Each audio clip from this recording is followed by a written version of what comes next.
Hey guys, this is Subhash Mishra, your test coach. Today we will learn top 20 frequently asked TestNG interview questions.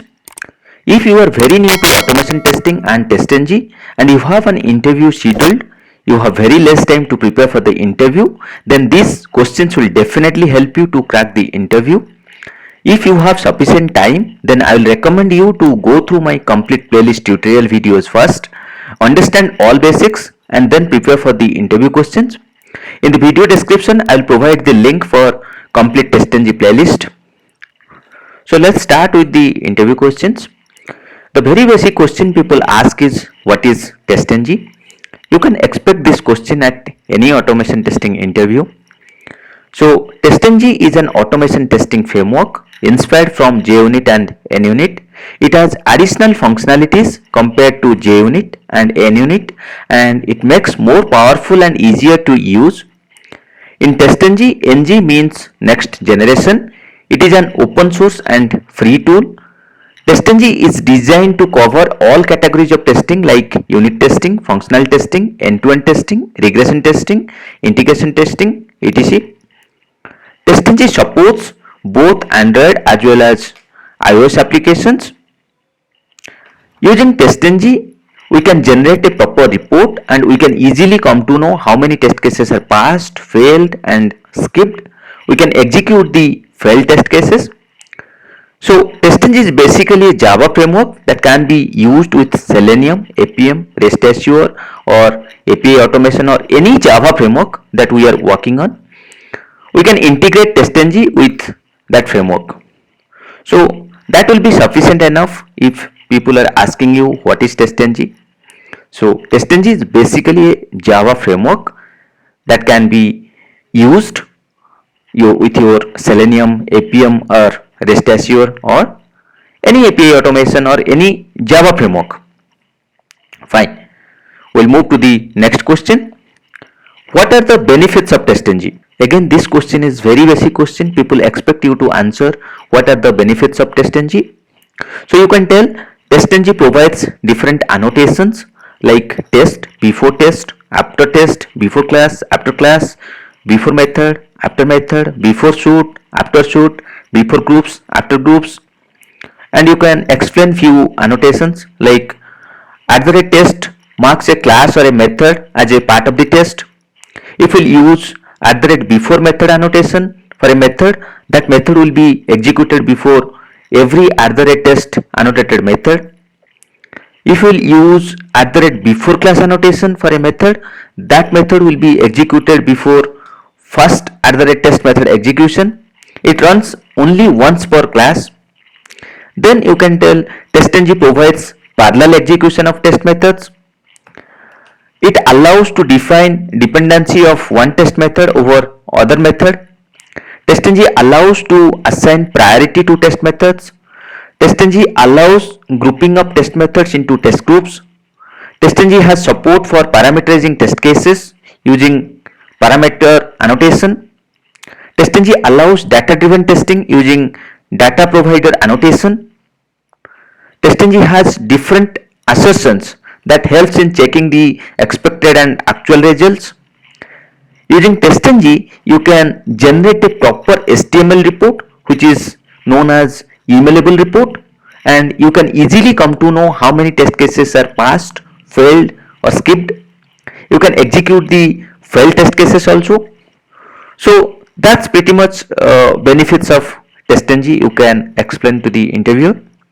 We'll move to the next question. What are the different annotations present in TestNG? So in our previous question we talked about few annotations. So here you can see we have different annotation like test, before test, after test, before class till after groups. So you can explain each annotations. @test that marks a class or method as part of the test. Then you have before test. A method which is marked with this annotation will be executed before first @test annotated method. Similarly, after test will be like a method which is marked with this annotation will be executed when all @test annotated methods complete the execution of those classes which are inside test tag in testng.xml file. Then we have before class, a method which is marked with this annotation will be executed before first @test method execution. Remember, it runs only once per class. Similarly, we have after class, it will get executed after all the test methods in the current class have been run. Then we have before method, a method which is marked with this annotation will be executed before every @test annotator method, wherein after method it will get executed after every @test annotator method. Then we have before shoot, a method which is marked with this annotation will run only once before all tests in the shoot have run. Similarly, after shoot, it will run once after execution of all tests in the shoot have run. Then we have before groups. Before the first test run of a specific group, it will get executed. Similarly, after group, after all test methods of the groups completes its execution, it will get executed. So that's all about annotations in TestNG. We'll move to the next question. What is TestNG assert, and name few commonly used assertions. Again, people expect you to understand what is assert, what are the different assertions present in TestNG. So you can explain something like this. Assertions in TestNG are a way to verify that the expected result and actual result matched or not. If we need to verify title of a website, for example, that is Google, then we need to check through our automation script that actual page title is matching with the expected page title, which is Google. If it is not matching, then our test case will fail. TestNG supports assertions of a test using the assert class.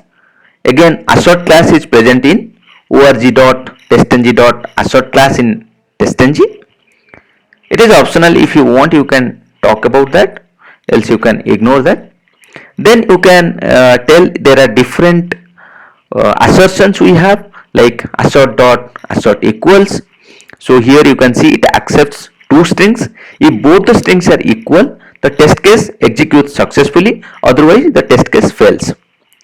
Similarly, we have assert equals string actual, expected and a message. It accepts like three strings. If both the strings are equal, actual and expected are equal, then the test case executes successfully, otherwise the test case fails. The message is printed in the test case if the test case fails. Then we have assert equals boolean actual and boolean expected. Again, it accepts only two boolean values. If both the boolean values are equal, the test case executes successfully, otherwise the test case fails. Then assert true, then we have condition as true or false. It accepts a boolean value true or false. The assertion passes if the condition is true, else an assertion error will be displayed. Fine. Then similarly we have assert false. Again, it accepts a boolean value true or false. The assertion passes if the condition is false, else an assertion error will be displayed. Again, we have assert true. Here we will have a boolean value and a message. The assertion passes if the condition is true, else an assertion error is displayed with whatever the message is given. Similarly, we have assert false. The assertion passes if the condition is false, else an assertion error is displayed with the message whatever you have given. So you can talk about all these assertions. So definitely that will give you a pretty good impression. Then we'll move to the next question. What are the different types of assert present in TestNG? So this question is pretty tricky. People expect you to talk about different hard assert or soft assert like that. So you can tell there are two types of assert in TestNG. One is hard assert. Hard assert is the normal assert which is used to do validations in the TestNG class. We have to use assert class for hard assert. So you can use like assert dot assert equals. Here you have given right actual value and expected value. If the hard assert fails, then none of the codes gets executed after the assert statement. Then we have soft assert. If we want to continue the test execution even after the assert statement fails, then we have to use soft assert. Remember, if we want to continue the text execution even after the assert statement fails, then we can use soft assert. So to create a soft assert, we have to create an object of a soft assert class. So you can use something like this: soft assert sa equal to new soft assert class. Again, sa is the object, so using that sa dot assert all you can use. So in soft assertion, if the test case fails, the execution is not terminated there, it will execute till the end. Okay, we'll move to the next question. What is testng.xml file and what are the advantages of this file? So again, this question is a very basic question because people expect you should know what is testng.xml file and why you are using it. Okay, so testng.xml file is a configuration file which helps in organizing the test. It allows to create and handle multiple test classes, define test suites and tests. Basically, it makes our life easy by controlling the execution of test by putting all the test cases together and run it under one XML file. Here you can see we have a testng.xml file. Here you can see the suite name, test name, then classes. This is a basic structure of a testng.xml file. Then coming to the advantage of the XML file, testng.xml file allows to include or exclude the text execution methods, test methods or test groups. It allows to pass parameters to the test cases. It allows to add group dependencies. It allows to add priorities to the test cases. It helps to configure parallel execution of test cases. It allows to parameterize the test cases. So these are the advantages why we use testng.xml file. So I'll recommend you to go through the complete TestNG playlist to understand in detail about these points I explained. I'll put the playlist link in the video description, so that will give you a better understanding about testng.xml file. We'll move to the next question. So what is group test in TestNG? So TestNG groups combine the test into groups and allows us to choose which ones to run and which ones to ignore. So TestNG group allows to group different tests and run this group test together. This test can be part of same class or different class. For example, let's say we have a class and there are 100 tester methods. In that, fewer functional test cases, fewer sanity test cases and fewer regression test cases. You probably like to run all the regression test cases together in a batch and you want all of them to be in a single test suite. With the help of grouping, you can easily overcome the situation by including all the regression tests into one group. Okay, TestNG groups are declared inside the testng.xml file and can be found inside suite tag or test tag. Here you can see that. Also remember that groups defined in test tag apply to only that particular test tag, but the groups defined in suite tag apply to all the test tags in the XML file. That's all about group test in TestNG and why we need group test in TestNG. We'll move to next question. How to exclude a particular test group from a test case execution, right? So by adding the exclude tag in the testng.xml file. So in our last question we saw that, right, how to include, and here if you'll see, right, it is same. We are just excluding the name. So whatever there we are including it, here we are excluding it. So you can just add this exclude tag in your testng.xml file to exclude a particular test group from a test case execution. Okay, we'll move to the next question. How to exclude a particular test method? So in our previous question we saw how to exclude a particular test group. Here it is a particular test method. So again, by adding the exclude tag in the testng.xml file, but here if you will see, right, the method name we have given, right.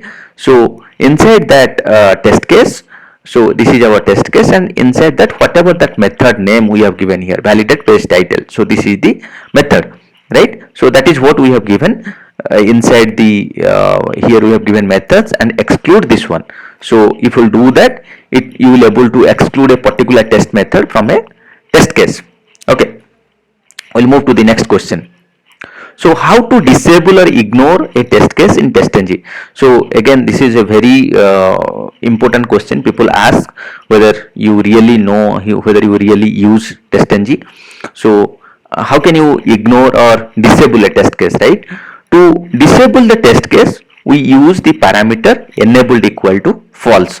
So here you can see @test annotation. After that we have given enabled equal to false. So if you will use that, your test case will be ignored or it will be disabled. It will not get executed. Okay, we'll move to the next question. So what is a dependency in TestNG? Okay, so there are some methods on which many methods are dependent on. For example, if we want to test any application and if the login page of the application is not working, then we will not able to test rest of the scenarios because login only not working, right? If login is not working, then how we will able to do something in between, right? We will not able to do that. So login test is the method on which many tests are dependent on. So here you can see, right, this method is dependent on login test. So login test is another method. So if we give something like this, right, depends on methods login test, so it will be like it can be dependent on some other method.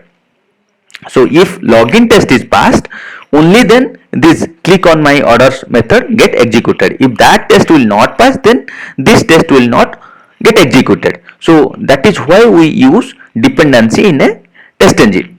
Similarly, the depend on groups attribute let us make a test depend on whole group rather than a single test. It is just for your more information. You can talk about the depend on groups or depend on methods. Okay, we'll move to the next question. How to set test case priority in TestNG, right? If there are more than one test or method in a class, and if we don't want to set the priority, then these tests or methods get executed alphabetically, right? So whatever the method name, so it will go for the alphabetical order. It will not be in a proper order. So if we want to run the test in a particular sequence, then we need to set the priority along with the annotation, test annotation, right? So here you can see, right, @test annotation, then we are giving priority equal to 0, then priority equal to 1. So this will get executed first, then this will get executed second. So how we use priority to run test cases sequentially. Okay, we'll move to the next one. What is parameterization in TestNG? So parameterization helps testers to run the same test over and over again using different values. There are two ways to set these parameters. One is using testng.xml and the other one is using data provider. So here you can see we have one method validate login. So here what we are trying to do, we are trying to log into a website or application using this method, and here we are giving parameter as username and password. And in our testng.xml file, what we are doing, we are passing the parameter name and value. So whatever parameter name we have given here, right, user underscore name, we are passing user underscore name here, and value, for example, user1, and for password it is pass1. So if you want to use another, you can give user2 and pass2, or user3 or pass3. So whatever you want to give, you can pass it from here, and same data will get executed here.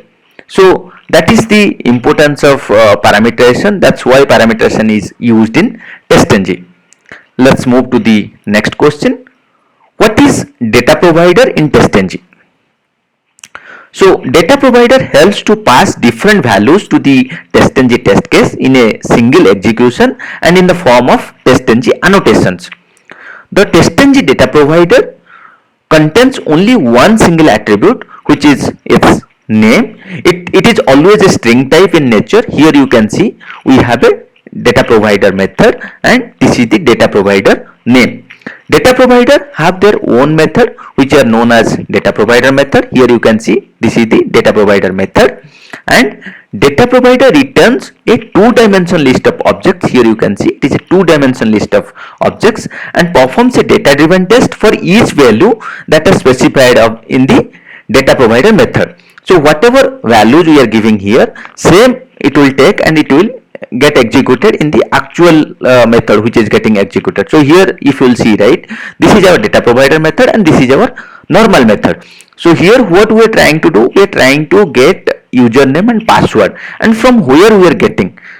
Here if you will see, here we have the data provider, right? We are telling data provider equal to this data provider. So this data provider where will get, here will get, right? And what are the values here? This is the username and password, and this is the username and password. So this method will get executed twice, one with these values and second time with these values. So that is the benefit of data provider, and that's why we use data provider in TestNG. We'll move to the next question. What is parallel testing and how can you do it in TestNG? This is very important. People expect you to understand what is parallel testing and how you achieve it in TestNG. So first you can explain what is parallel testing. So instead of running tests sequentially or one after the other, parallel testing allows us to execute multiple tests at the same point of time across different environments or different browsers. We can use parallel attribute in testng.xml to execute test cases parallelly in TestNG. So here you can see, right, we are using parallel attribute. So again, the parallel attribute of shoot tag can accept different values, 4 different values actually. So one is test, one is classes, one is methods, one is instances. So here we are using methods. So if we use a test, right, so it will be like all the test cases inside the test tag of testng.xml file will run parallelly. If we use classes, then all the test cases inside a Java class will run parallelly. If we use methods, all the methods with the @test annotation will execute parallelly. Instances, if we use instances, then what will happen? Test cases in same instance will execute parallelly, but two methods or two different instances will run in different thread. Here we see, right, there are two methods we have. One is launch Firefox and launch Chrome. So what is happening? We see parallel attribute in the testng.xml file which having value method, and two methods like launch Firefox and launch Chrome. So both the methods will execute simultaneously and both the browsers will open parallelly. So will not here you will able to save some time because both the test cases executing parallelly, right? So that's why we use parallel testing, and that's how you can do it in TestNG. You can explain it in this way, right? So let's move to the next question. What are the listeners in TestNG? Again, this listener concept people expect you to understand. What are the listeners? So TestNG listeners are the piece of code that listens to the events occurring in the TestNG and modifies the default TestNG's behavior. What it means? If the event matches the event for which we want the listener to listen, it executes the code which ultimately results in modifying the default behavior of TestNG. For example, when test case fails, then we want to print the exception error in the reports. In this case, we can apply a TestNG listener that will listen to the event of failing of test case, and when the test case will fail, it will log the error. There are many types of listeners which allows us to change the TestNG's behavior. Here I have given, right, iTest listener, iReporter, iShoot listener. So here you can see all different kind of listeners. So let's talk about iTest listener. This is the most used listener in TestNG with Selenium WebDriver. So iTest listener has few methods like onStat, onTest success, onTest failure, onTest skipped, onFinish. So onStat method is called when any test starts. Similarly, onFinish method is called after all tests are executed. We have onTest success. OnTest success method is called on the success of any test. Similarly, on test failure. On test failure method is called on the failure of any test. Similarly, on test skipped. On test skipped method is called on skipped of any test. Again, one more listener is iReporter. This is used to customize the reports generated by TestNG. So that should be pretty much if we're giving few examples. So that should be fine. We'll move to the next. What are the types of reports generated in TestNG by default? So these are the two reports, emailable reports and index reports. TestNG generates two types of reports by default. After the execution of all the test methods finishes, emailable and index. Emailable report and index reports gets generated under the project folder and test output subfolder. If you're executing through Eclipse, you can just refresh your project, and once you refresh it, you can get it inside the test output folder. And this report is available as emailable report.html or index.html by default. Okay, we'll move to the next question. What are the different ways to produce reports for TestNG results? So TestNG offers two different ways to produce a report. One is listeners and other is reporters. Listeners implement the interface. Here you can see org.testng.itestListener and are notified in real time of when a test starts, passes or fails. Then we have reporters. Reporters implement the interface org.testng.iReporter and are notified when all the suites have been run by TestNG. The iReporter instance receives a list of objects that describe the entire test run. We'll move to the next question. How to handle exceptions in TestNG? So this is again a very frequently asked interview question for TestNG. So if there are some methods from which we expect some exceptions, then we can mention the exception in @test annotation so that the test case will not fail. For example, if a method is expected to have arithmetic exception, here you can see the example, right? Then the test case will fail because of arithmetic exception if we don't have any try catch block specified, right?